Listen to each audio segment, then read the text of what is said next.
여러분 안녕하십니까? JTB 뉴스입니다.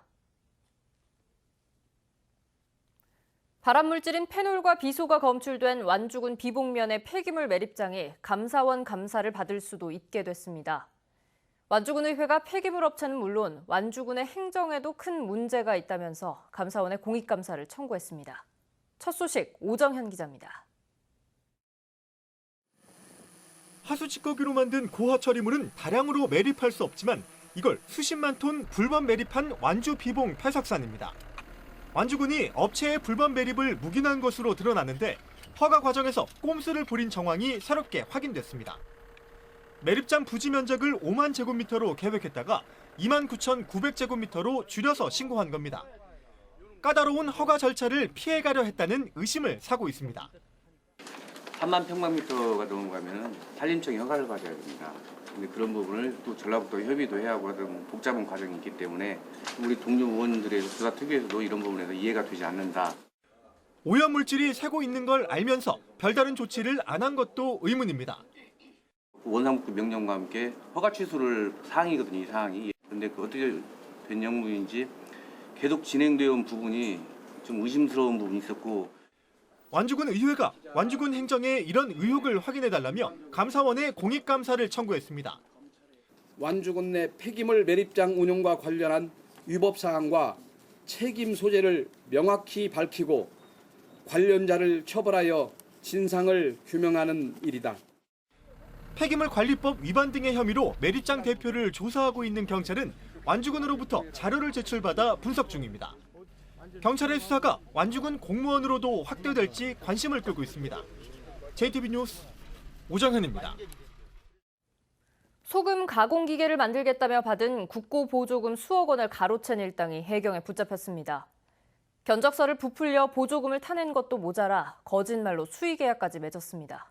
주혜인 기자입니다. 부안의 한 소금 가공 공장입니다.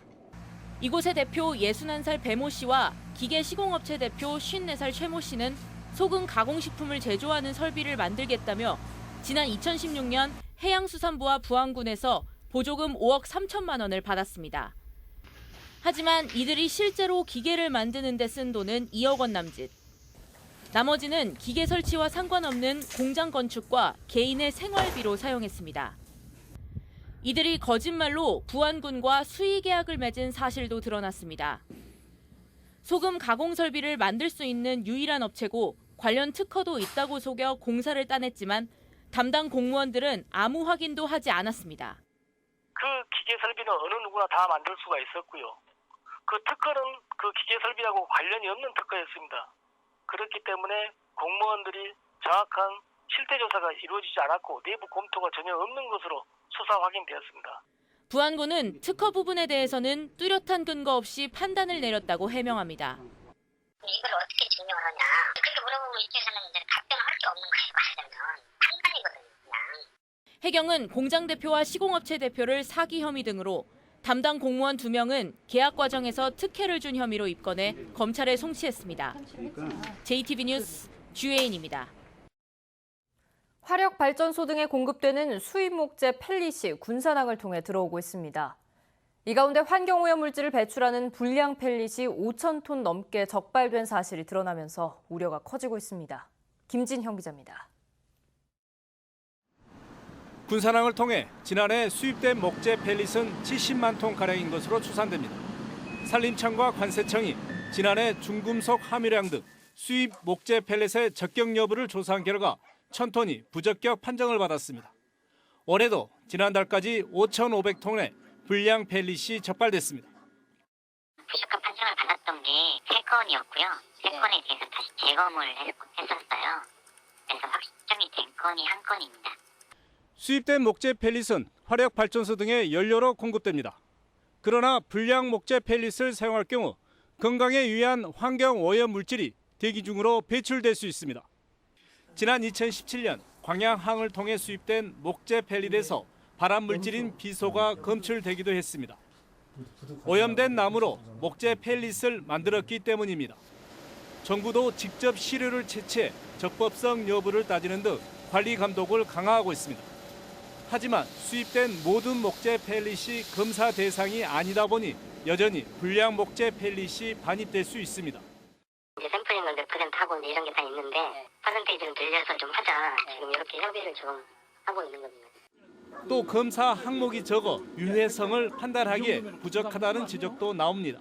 검사하는 게 너무 소량이기 때문에 전체 분량에 실제로 이것들이 들어와서 발전연료 쓰였을 때 우리가 얼마만큼이 날아가는 중금속이 있는지 확인할 수 없는 거죠. 몸에 해로운 불량 목재 펠릿이 잇따라 적발되면서 전수조사를 실시하자는 목소리가 커지고 있습니다. JTB 뉴스 김진영입니다. 지난 5월 전남 영광의 한빛원전 가동 중단 사고는 사실상 인재였던 것으로 확인됐습니다. 전남과 똑같은 위험 지역인 전북은 안전대책에서 소외받고 있지만 사고가 난 뒤에도 전혀 바뀔 기미가 보이지 않습니다. 권대성 기자입니다. 전남 영광의 한빛원전. 지난 5월 원전 1호기가 출력 급증으로 비상 정지되는 아찔한 사고가 났습니다. 당시 원전 측은 위험 지역인 고창과 부안 등 전북 지자체에 문자로 그것도 가동 중지 사실만을 알렸습니다. 원자력 안전위원회는 사고 한 달 보름 만에 사실상 인재였다는 중간 조사 결과를 발표하면서 재발 방지 대책을 지역 주민과 협의해 내놓겠다고 말했습니다. 지역 주민의 의견을 수렴해서 재발 방지 대책이 제대로 이루어질 수 있도록 노력을 하겠습니다. 하지만 전북 도민과 지자체와의 소통에 원안위가 여전히 관심 밖이라는 지적입니다.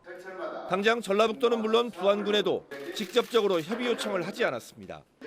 부안군 의회, 부안 사회단체들은 지금껏 사과조차 없었다고 비판하고 나섰습니다.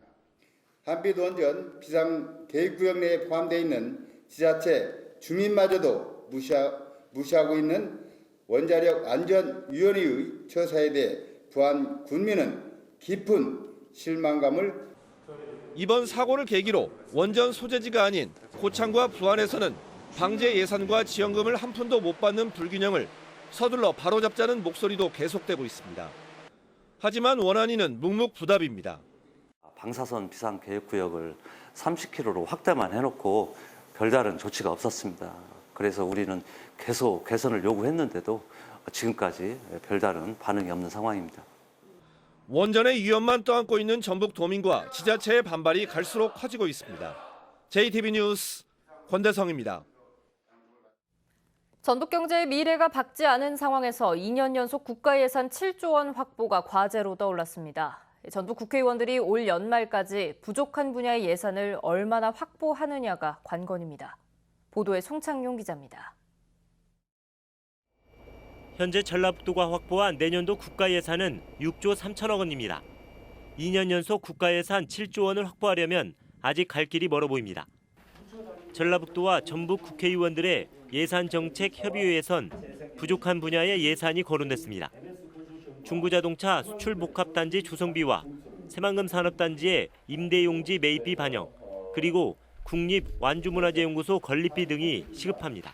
이 지역구가 좀 불분명한 우리 새만금의 산, 그리고 이 전라북도의 먹고 사는 문제를 해결하기 위한 신성당장 농업 산업, 그 부분에 대해서는 10명이 앞장서고 전북 출신 30명을 총동원해서 올해도 전남, 충남은 능가하는 예산을 확보해야 되겠다. 7년 전 대선 공약에 포함되고도 전혀 진척이 없는 부창대교 건설 예산을 확보하자는 의견도 나왔습니다.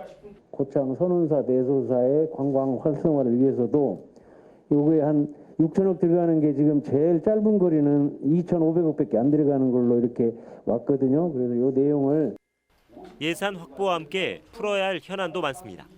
남원 공공의료대학원법, 탄소산업진흥원 설립에 관한 입법, 그리고 원전과 관련한 지방세법, 새만금 사업법 개정, 또 한국농수산대학교 분교 설립 저지를 위한 의원님들의 활동을 군산조선소와 GM공장 폐쇄 등으로 경기 침체가 계속되는 상황에서 전북 정치권이 2년 연속으로 국가 예산 7조 원을 확보할지 주목됩니다.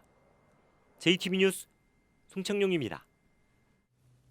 일제의 잔혹한 수탈사를 보여주는 벽골제 농경문화박물관의 특별 전시회가 열립니다. 남원시가 양육 친화적인 사회 환경을 만들기 위한 공동육아 나눔터를 조성했습니다. 나금동 기자입니다.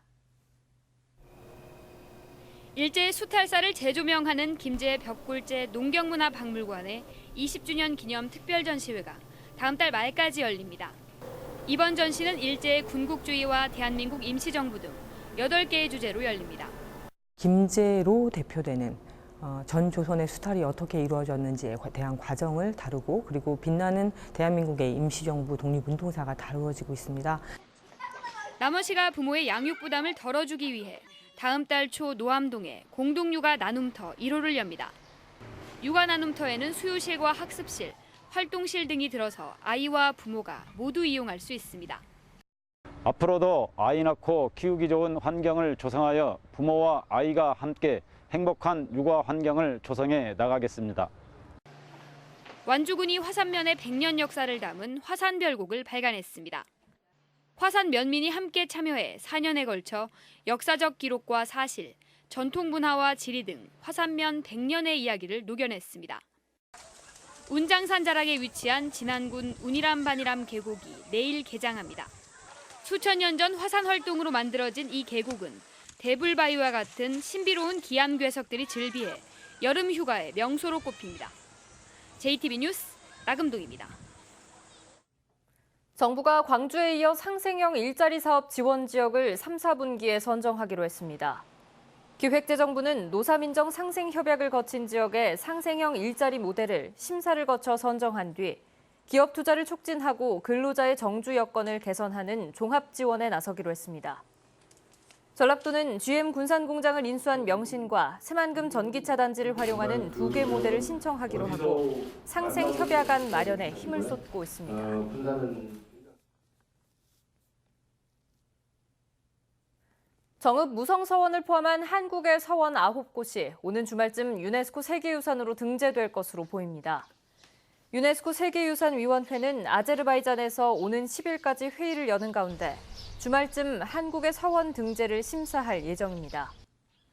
한국의 서원은 세계유산위원회 자문기구인 국제기념물 유적협의회가 등재를 권고해 등재가 확실시됩니다.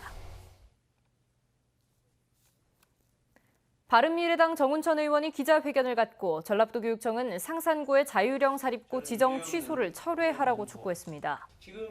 정 의원은 오는 8일에 열릴 상산구 청문 절차에서 교육청이 지정 취소 결정을 철회해야 상산구를 살리고 갈라진 전북 민심을 하나로 묶을 수 있다고 주장했습니다.